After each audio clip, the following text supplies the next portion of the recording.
De vuelta acá en Caso Abierto, segunda hora de este programa, cargado de información, cargado de polémica también por lo que está ocurriendo con los femicidios en la Argentina, la falta de política de Estado, todavía choqueados por lo que ocurrió en Córdoba, un caso que no se cierra, y también otro caso que no se cierra y va a quedar impune, el homicidio de Nora Dalmaso, otro hecho de violencia sobre la mujer, de cómo la han cosificado a Nora Dalmaso. Esta semana la justicia de Córdoba, la Cámara Penal de Río Cuarto, firmó el certificado de impunidad en el caso del homicidio de Nora Dalmaso. No le digo homicidio, no le digo femicidio, porque en el momento que mataron a Nora Dalmaso, esto fue en 2006, están a punto de cumplirse 19 años, noviembre de 2006, no estaba vigente la reforma del Código Penal que considera o castiga con pena de prisión perpetua el homicidio de una mujer cometido en el contexto de violencia de género. Pero, ¿quién mató a Nora Dalmaso? ¿Por qué se llegó a esta instancia donde la familia no va a tener justicia, donde se firmó el certificado de impunidad, como digo yo, no certificado de función? Porque hubo una mala investigación. Porque 15 personas recorrieron la escena del crimen y tocaron el cuerpo de la víctima o la bata. Recuerden que a Nora Dalmaso la terminan matando ahorcándola con el cinturón de la bata. Se extrajeron, a raíz de que no se preservó la escena del crimen, se tuvieron que extraer muestras de sangre a todos aquellos que estuvieron en la habitación de la planta alta del chalet donde vivía la víctima con su familia. Ella estaba en la habitación de su hija porque estaban justamente haciendo arreglos, pintura, estaban cambiando el piso en la habitación matrimonial y estaba en la habitación de su hija cuando la mataron y cuando encontraron el cuerpo. La realización de todos estos estudios comparativos retrasó notablemente la investigación de estos estudios de ADN que tuvieron que hacer. Seguimos, mala investigación. El primer fiscal del caso era Di Santo. Estuve ahí en ese momento, en noviembre, diciembre de 2006. Seguimos con por qué justamente llegamos a este certificado de impunidad del caso Dalmaso. Hubo 5 sospechosos en 19 años. Marcelo Macarrón, el marido, traumatólogo, él muy reconocido ahí en Río Cuarto. Rafael Mañasco, me acuerdo, fue el primero. Tenía mensajes con Nora Dalmaso. Era un abogado del área de seguridad de Córdoba. Gastón Zárate, a quien muchos acusaron de ser el perejil, era uno de los que estaba trabajando en esta obra que recién le comentaba, el pintor de obras, justamente Gastón Zárate. Al final no era tan perejil, después les voy a contar por qué. Facundo Macarrón, una locura, un error, un delirio de quien estaba a cargo de la investigación, imputarle el crimen a el hijo de la víctima, por también todas estas fallas que hubo, como les comentaba, en el momento de no haber preservado la escena del crimen. El fiscal se quiso quizás limpiar las culpas acusando a la familia, a un integrante de la familia.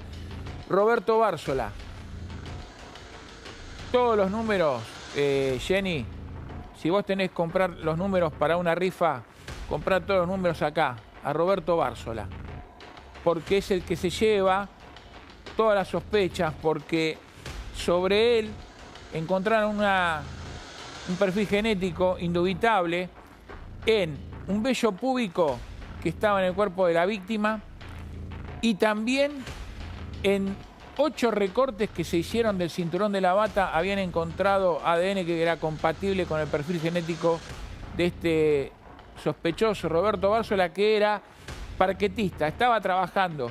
Y ustedes me dicen, ¿por qué recién después de 18 o 15 años encontraron justamente ese ADN y lo acusaron? Porque me cuentan que el fiscal en su momento no quiso tomarle la muestra de sangre y compararlo con el ADN encontrado en la bata y también en el cuerpo de la víctima. El último sobreseimiento, 14 de octubre de 2025, los camaristas Pablo Bianchi, Carlos Hernán González Castellanos y María Victoria Cabañaro decretaron el sobreseimiento de Roberto Bársola por la prescripción de la acción penal. Era cantado que iba a pasar, pero no se tenía que haber llegado a esto. Porque desde el día que mataron a Nora Dalmaso, en noviembre de 2006, se sabía que Roberto Bársola, como Gastón Zárate, habían estado trabajando en la casa. Miren, repasamos la cronología de esto que vino pasando. 24 de noviembre de 2006. Nora Dalmaso y un grupo de amigas cenaron en un restaurante de Río Cuarto. Ella les dijo a sus amigas, me voy. Antes no quiso seguir la velada como lo hacían habitualmente, tomando champán en la casa de una de las comensales. Seguimos. Eso fue viernes 24 de noviembre de 2006. La madrugada del 25 de noviembre de 2006 se desató un temporal impresionante en Río Cuarto. A la 1:15 invitaron a Nora a seguir la velada en la casa de una de ellas, pero Dalmaso rechazó la sugerencia porque manifestó que tenía que encontrarse con alguien. Fue la última vez que la vieron con vida. Esto lo declararon algunas de las amigas en el expediente. Seguimos. 25 de noviembre de 2006. A las 3:22 Nora Dalmaso mandó un mensaje de texto. Fue el último registro con vida de la víctima. Seguimos. Hasta ese momento estaba con vida. 3:22. 25 de noviembre de 2006. Entre las 4 y las 10, un asesino solitario mató a Nora Dalmaso después de haberla violado. ¿Quién fue ese asesino solitario? Posiblemente, y de acuerdo surgen de los peritajes, el parquetista, Roberto Bársola, Roberto Marcos Bársola. 26 de noviembre de 2006, un vecino del country Villagolf se asomó por la ventana de la planta alta y encontró el cuerpo de Nora Dalmaso semidesnuda en la cama. Les decía que a Nora Dalmaso la cosificaron cuando hubo alguien que de manera totalmente inhumana y con falta de empatía hizo unas remeras con una frase que no voy a repetir. Y también cuando mostraron en un programa de televisión el cuerpo de Nora Dalmaso desnuda en la cama, cómo lo habían encontrado. Voy a saludar a María Ángeles Mussolini, que es la abogada de Facundo Macarrón. Ella está en Córdoba. Le agradecemos por atendernos en este sábado. La primera pregunta, antes de pasar con Jenny Di Serio, también te va a preguntar María Ángeles, gracias. Es cómo está la familia, cómo recibió la familia la noticia de que habían dictado el sobreseimiento del parquetista Roberto Marcos Bársola. Hola Gustavo, hola, ¿cómo está todo el equipo? ¿Cómo andan? Gracias por esta comunicación. Bueno, primero una sola aclaración, excelente las placas, una sola aclaración. Sí. Nora Dalmaso, ella sí fue a la velada con las amigas y volvió a las 3 de la mañana a su casa, no tenía que encontrarse con nadie.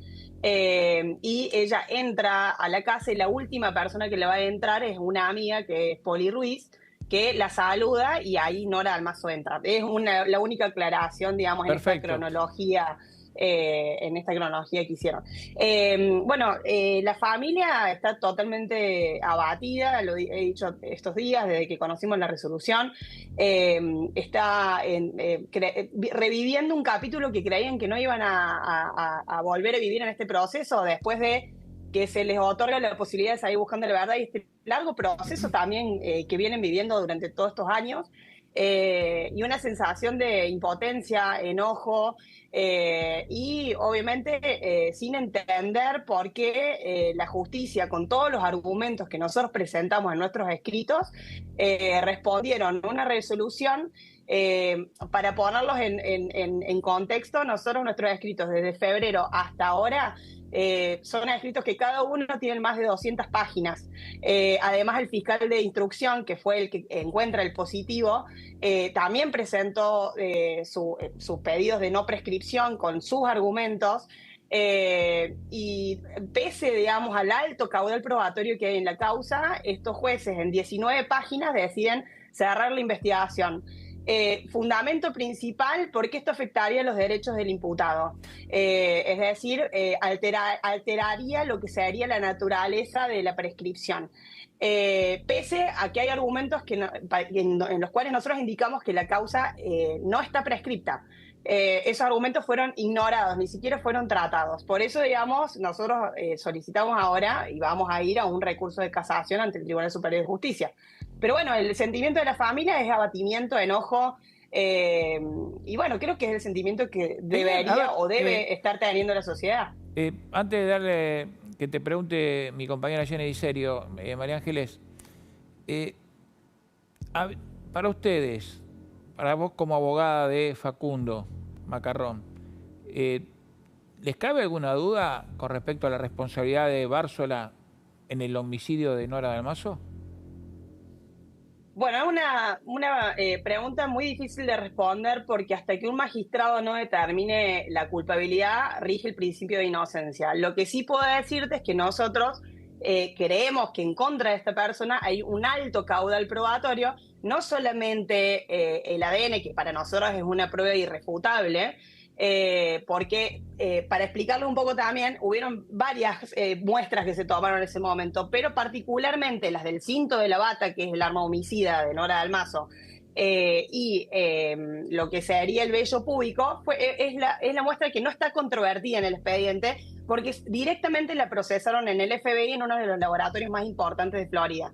Esa muestra es la única que no está controvertida.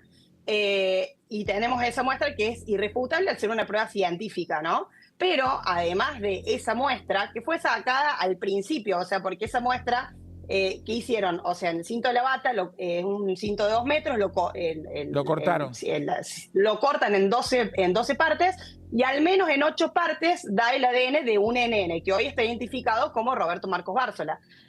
Además del vello púbico, que también se hizo ese análisis y era NN, o sea, no se sabía de quién era hasta que lo pudimos identificar en el año 2024 como también Roberto Marcos Bársola. Pero además de esas pruebas, en la foja 34 del expediente, o sea, al principio, hay una testimonial de Roberto Marcos Bársola que se pone en el lugar del hecho en el horario en que los peritos determinan la hora de muerte de Nora Dalmazo. ¿Cómo fue eso? Él dice que él va a la casa entre las 8:30 y 9 de la mañana. Los peritos forenses determinan que Nora Dalmazo fue asesinada entre las 3 de la mañana y 7 de la mañana, 3 horas más, 3 horas menos, por una cuestión científica lo determinan de esa manera. Es decir, que en el horario que Roberto Marcos Bársola se pone en el lugar del hecho, es un horario en donde podrían haber asesinado a Nora Dalmazo. Es decir, hay un signo de presencia de esta persona en el lugar del hecho. Además, esta persona no tenía que estar en la casa porque hay mucha prueba en donde determinan que Marcelo Macarrón le había dicho a su jefe que no fuera en el fin de semana a trabajar, una discusión entre Nora Dalmazo y Marcelo en donde ella no quería que fueran los obreros a trabajar ese fin de semana. Su jefe, el jefe de Bársola, lo sabía. Hay contradicciones entre el testimonio de Bársola con su jefe, Walter González. Pues tenía que ir a otra casa, ese sábado.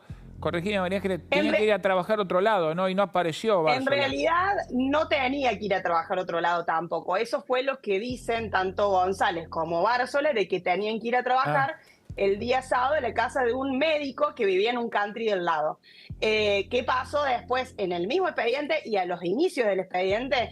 Este médico declara y dice, no, a mi casa no tenían que venir porque el viernes se llevaron la máquina porque había saltado y no andaba la máquina. Entonces la llevaron y yo no sabía cuándo iban a volver.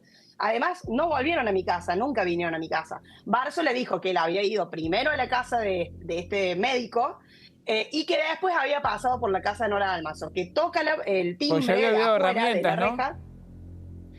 No, o sea, él no dice por qué, dice que él iba a trabajar y en realidad después, en el juicio de Marcelo, él también declara y dice, no, fui porque quería cobrar el día. Entonces, bueno, yo dije que había ido, pero en realidad no fui nunca. O sea, como que él reconoce haber mentido. Ahora, María Ángeles, ¿cómo está Jennifer? ¿Crees que la justicia actuó mal todo el tiempo, fueron inoperantes o qué hay detrás de todo esto? Pues estamos hablando de tantos años, de tantas personas que pasaron siendo acusadas, incluso su propia familia, y llegamos a esta situación en donde hasta en la resolución de los jueces básicamente le dicen que tiene que haber una querella. Encima le da consejos de cómo tiene que terminar esta situación. ¿Qué es lo que hay en el medio? ¿Quién actuó? ¿Quién se puso para que esto nunca llegue a la verdad?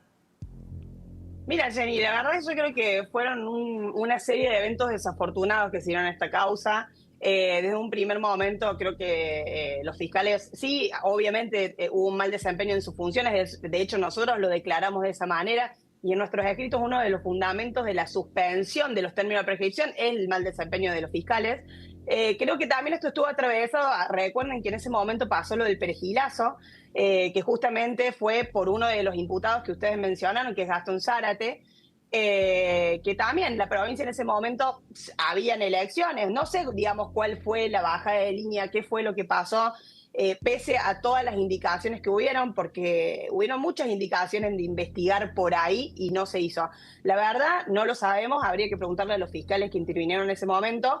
Sí, lo que yo puedo decir, sí. Yo lo conocí a Di Santo, porque estuve cubriendo el caso al principio, al primer fiscal, a Di Santo. Y tengo entendido que en su momento uno de los letrados que representaba a la familia le había pedido que trajeran sangre también de Bársola y no lo hizo, ¿es así?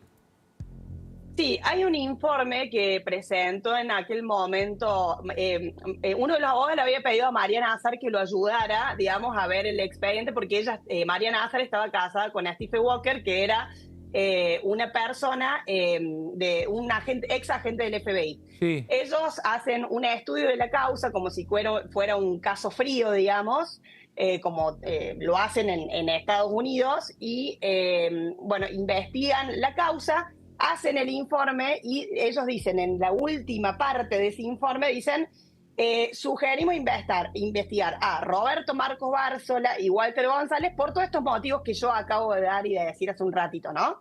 Ella, Mariana Azar y Stephen Walker fueron a hablar con el fiscal general en su momento, que era Darío Besaro, presentan este informe antes de dárselo a nadie, y el fiscal supuestamente lo iba a presentar. ¿Qué pasó ahí? Silencio de radio, nunca supimos, o sea, no se sabe.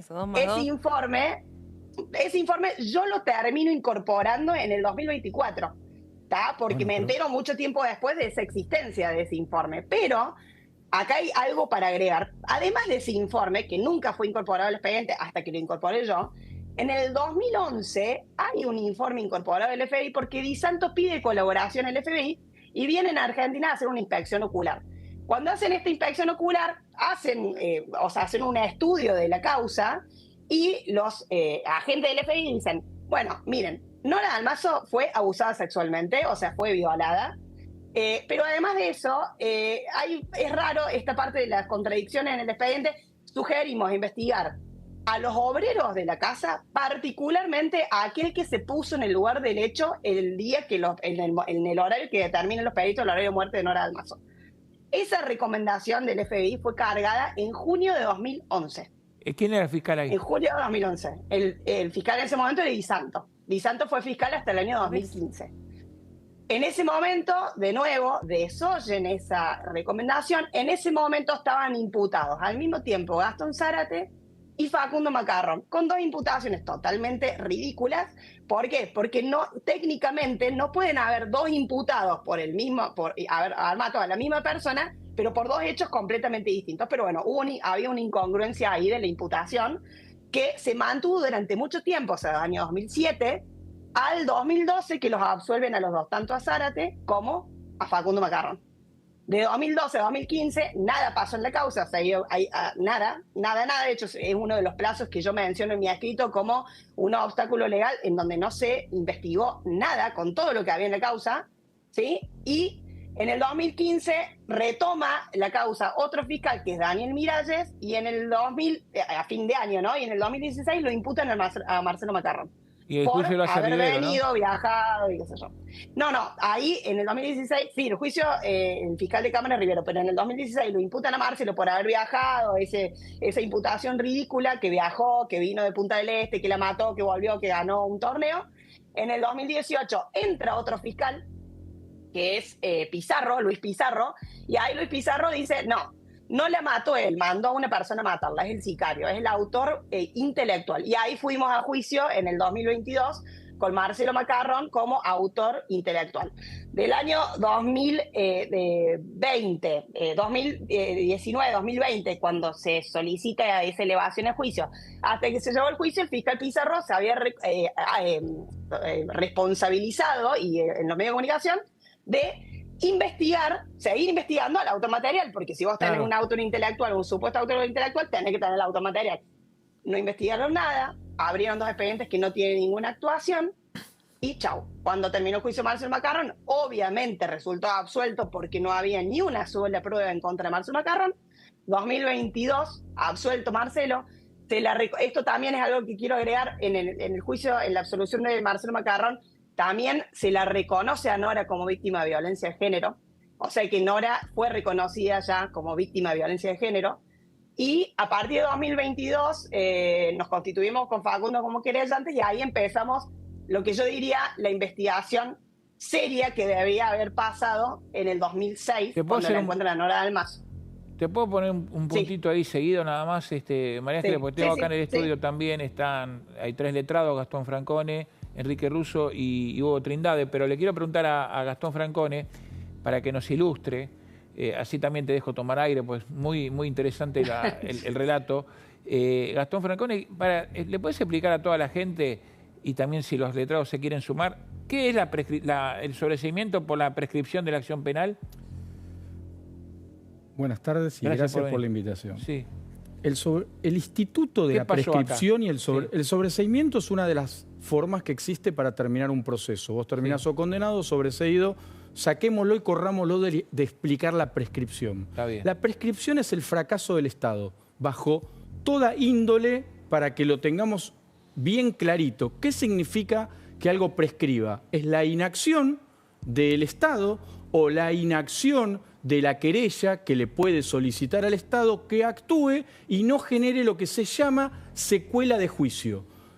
Aunque a ustedes no lo puedan creer, en la Argentina solo los delitos de lesa humanidad son imprescriptibles. Todos los demás delitos prescriben y el artículo 62 del Código Penal marca el máximo de la pena en 15 años, que es para la reclusión o prisión perpetua si durante 15 años no hay ninguna secuela del movimiento del juicio, ese juicio prescribe. Ahora yo escucho atentamente a la doctora y me pongo un poco en abogado defensor o me pondría en particular damnificado querella, no sé qué figura tienen en Córdoba. Pero vos, si tenés a Fojas 36 una sugerencia de un testigo que se pone en un lugar y la querella o alguien no insta esa imputación, ese tipo está liberado. Y si el FMI, la CIA o quien se les ocurra hace una acotación para que alguien lo impute, ni el fiscal, ni el juez, ni la querella solicita, no hay secuela de juicio y no hay prescripción. ¿Por qué? Porque los testigos no están sometidos a juicio ni a proceso hasta que no hay un requerimiento de imputación. Pero ahora yo veo algo que es más grave que la prescripción de este caso. Y te lo explico. Si vos investigás un incendio y en la zona encontrás un bidón con combustible, ese elemento probatorio que vos encontraste es fundamental para determinar, ¿sí?, si sos fiscal, pues si no, acá hubo como un incendio. Es un indicio. Es un indicio fehaciente. Sí, sí. Nora Dalmazo tuvo abuso sexual. Sí. ¿Sí? ¿Qué encontraron? Seguido de muerte. ¿Qué encontraron? Un vello público. Bueno, o sea, en un abuso sexual. Pero para no meternos en el caso concreto, Hugo, pero puntual, sí, que me preguntaba Gustavo, yo quería explicar el instituto de la prescripción es ni el vello público, ni el ADN del cinturón, ni ningún otro indicio hizo que a este tipo, ¿sí?, Bárzola, sea desde Fojas 36 hasta el año 21, donde prescribió, ni siquiera imputado. Entonces, a ver, yo voy a un hecho concreto tuyo, incendio, me hablaste recién. Yo tengo una causa en Cañuelas en donde el tipo está imputado de un incendio por tentativa de homicidio y no hay pericia de bomberos. Así que imagínate lo que es la justicia. O sea, no hay pericia de bombero y hay un incendio. Pero vos fíjate una cosa. Vuelvo a lo que te expliqué recién. Si es un abuso sexual, sí, y encontrás un vello público, no estás encontrando un boleto de colectivo. Pero la querella o el particular damnificado podría haber dicho, encontramos un vello público y vamos sobre eso. Si las 3 Claro, pero no jueces de considerás Cámara. como una falla fiscal acá. No, pará, porque si no, yo encuentro... fallas hubo todas. Pero esperá, Por eso esperá, se pero esto- pregunta- Por eso, fallas fallas hubo todas, ¿qué pero hubo lo tienen los arriba? camaristas y A ver, tienen que resolver. Claro, por eso dice la pregunta, ¿qué hubo arriba de eso? Porque si está la prueba fehaciente, hubo varias oportunidades en que piden investigar a cierta persona y sigue después de tantos años como si nada pasara, algo Pero arriba si yo hubo soy la que nadie querella, quiso Jenny, y investigarlo. encuentro un bello público y me dice el fiscal que no, voy 78, Sin 30.000 duda. veces sobre Claro, el bello pero, público. pero- María pero Ángeles, fíjate una cosa, ahí no es de- solamente el a ver, bello público, es el ADN Más del todavía. bello Bueno, público. pero el ADN apareció que- después todavía. Está bien, pero- A ver, María Ángeles, sí que querés acotar. Te hago una aclaración en esto, o sea que me parece importante aclararlo. Sí. Primero que el Ministerio Público Fiscal tiene la obligación de actuar de oficio, no necesita que el querellante venga a decirle nada. Bien saben los letrados que el querellante es un brazo del fiscal, es decir, es un auxiliar, no es el director del proceso, por decirlo de alguna manera. Sumado esto, en el caso particular, la familia siempre solicitó que se investigue, no especialmente acá, Eso. pero sí solicitó que se investigue, pero no lo hicieron. Tercer punto, la familia siempre fue perseguida. Facundo Macarrón el hecho fue el 26 de noviembre de 2006 y Facundo Macarrón fue imputado en junio de 2007 Sí. hasta 2012. O sea, digamos, después Marcelo, o sea, la familia fue perseguida las 2/3 partes del proceso todo el tiempo, sistemáticamente, no solamente por la justicia, sino también por los medios de comunicación. Nunca tuvieron la oportunidad, y uno de los fundamentos del fiscal de instrucción, Pablo Jávega, y de su equipo, fue en el pedido de decir que para ellos no está prescrita la causa, y nosotros también redoblamos por esa parte, es decir, la familia nunca se le permitió ser querellante, y hay en muchos momentos del proceso en donde la familia se constituye como querellante, le imputan a Facundo, bueno, dan de baja de la querella hasta que lo puedan volver a hacer. ¿Por qué? Porque no podían estar en el mismo rol de acusado y querella, ¿me explico? Claro, sí. Entonces, o sea, a ver, ustedes podrían decir, bueno, sí, pero el padre podría haber estado como querellante cuando el hijo está imputado, y no, porque vos no estás de acuerdo por el lado en donde estaba yendo la justicia. Sí, hay muchos pedidos de los abogados, hay muchos pedidos de Marcelo Macarrón diciendo, por favor, ya pasaron 10 años, ya pasaron 5 años, ya pasaron 11 años, y la familia necesita una respuesta. Entonces, digamos, sí, digamos, ustedes lo pueden ver desde la parte más técnica de decir, che, bueno, no, ellos se pueden constituir como querellantes, pero si se ponen a ver el caso concreto, no estaba esa opción, porque nunca los escucharon. De hecho, hay un montón de pruebas que ellos solicitaron que no los dejaban. Además, también, por ejemplo, en ese momento, si recuerdan, yo le quiero hacer contexto de cómo estaba el expediente en ese momento y cómo estaba dirigida la investigación. Facundo Macarrón en María ese Ángeles, momento... yo me acuerdo de cómo Sí. estaba la investigación al principio, porque viajé a Córdoba el 28 de noviembre, a Río Cuarto, 28-29 de noviembre, y estuve hasta el 23 de diciembre de 2006.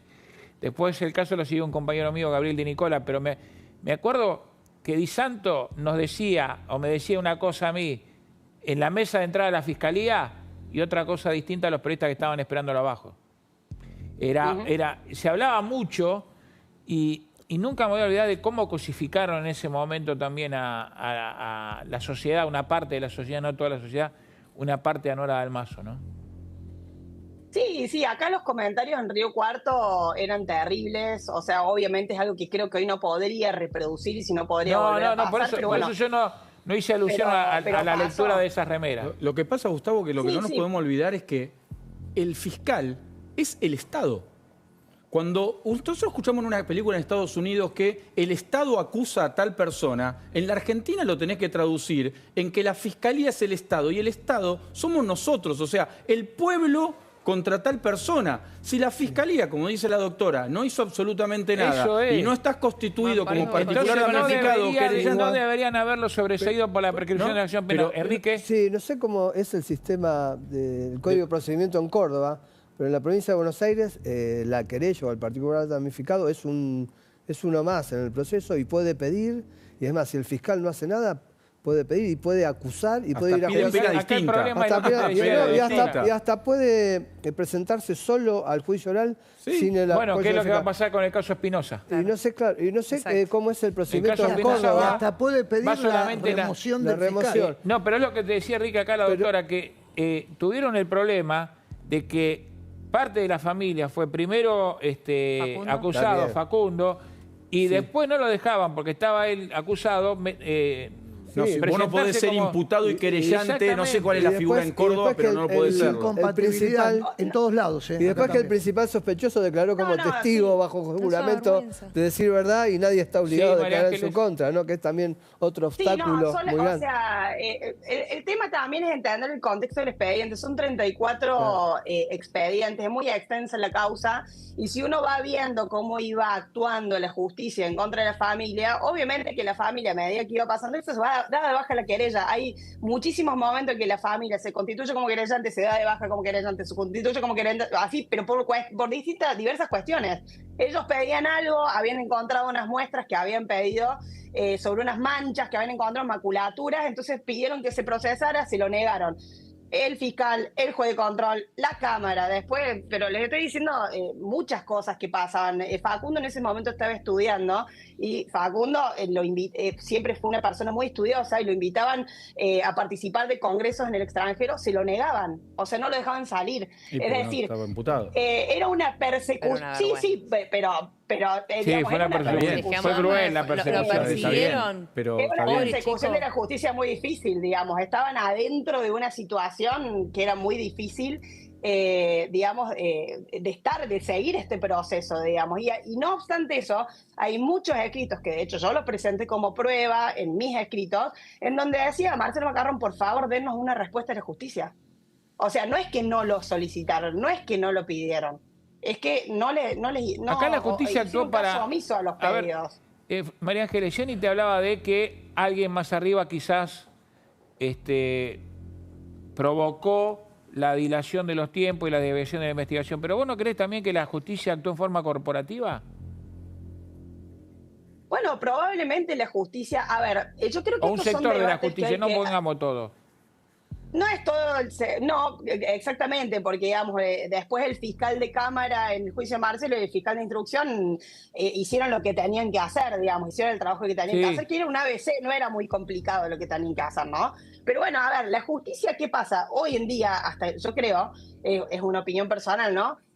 Actúan un poco de manera corporativa. ¿En qué sentido? Digamos, que obviamente hay cimientos que son muy difíciles de romper, o sea... estamos hablando de un instituto que obviamente, digamos, protege los derechos imputables, pero hay un montón de discusiones dentro de este instituto que hay que dar, porque son cosas que están pasando a nivel nacional. Y bueno, obviamente que la justicia, digamos, tiene una decisión muy importante con esta causa, que esperamos que hay lo un haga... libro, disculpen que lo siento, hay un libro, Gustavo, que la doctora me lo va a saber decir porque es cordobesa, que se llama La Sagrada Familia. Es el contexto de cobertura, no sé quién es el autor, ahora no me lo acuerdo. La Sagrada Familia es el contexto de cobertura del fuero federal de Córdoba. O sea, todos actúan en forma mancomunada, fiscales con jueces y con secretarios. De verdad no me acuerdo el nombre. Sí. Yo quiero hacerle una sola pregunta a la doctora. Supongo que van a ir a apelar a casación. Y si es así, dígame con qué elementos, doctora, cuentan como para recurrir en casación sobre esta prescripción. Bueno, o sea, hay dos cuestiones acá en el recurso de casación. En el recurso de casación hay una cuestión formal, que hay una falta de argumentación de la sentencia, de la resolución última que salió.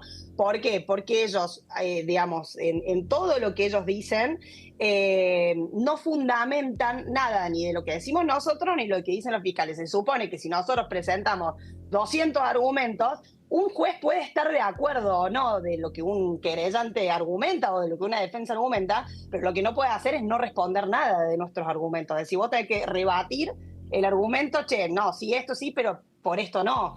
No, digamos, hay una falta de argumentación, o sea que hay, digamos, un error formal, digamos, lo que sería. Y después hay también una cuestión sustancial, digamos, porque ellos citan jurisprudencia, a precedentes jurisprudenciales que nada tienen que ver con esta causa. Entonces, digamos, se dan determinadas cuestiones que nosotros obviamente nos sentimos agraviados, si bien no rebaten específicamente nuestros argumentos, no fueron tratados. Gracias, doctora María Ángeles Mussolini, abogada, representante gracias a de ustedes. Facundo Macarrón. Esperemos que puedan obtener una resolución favorable en lo que es la presentación del recurso para evitar que el homicidio de Nora Dalmacio quede impune. Una investigación, un caso que llega a casi 19 años. Ojalá, ojalá. Y la verdad que una cosa a agregar también es que esta última sentencia nos saca algo que nos reconocieron en el juicio de Marcelo y posteriormente el juez de control también reconoció que es el juicio por la verdad. Y en esta última sentencia nos estarían sacando esa posibilidad también. No solamente a la familia, que es la principal damnificada, Nora Dalmacio, la principal damnificada, que necesita una respuesta, sino una respuesta que necesita la sociedad de saber si la persona que está sindicada hoy como imputada, como autor material de un hecho tan aberrante como la violación y el homicidio de una mujer, si es culpable o no. Y eso lo tiene que determinar un magistrado. Y si nos sacan también encima el juicio por la verdad, la sociedad no va a poder saber con exactitud qué pasó.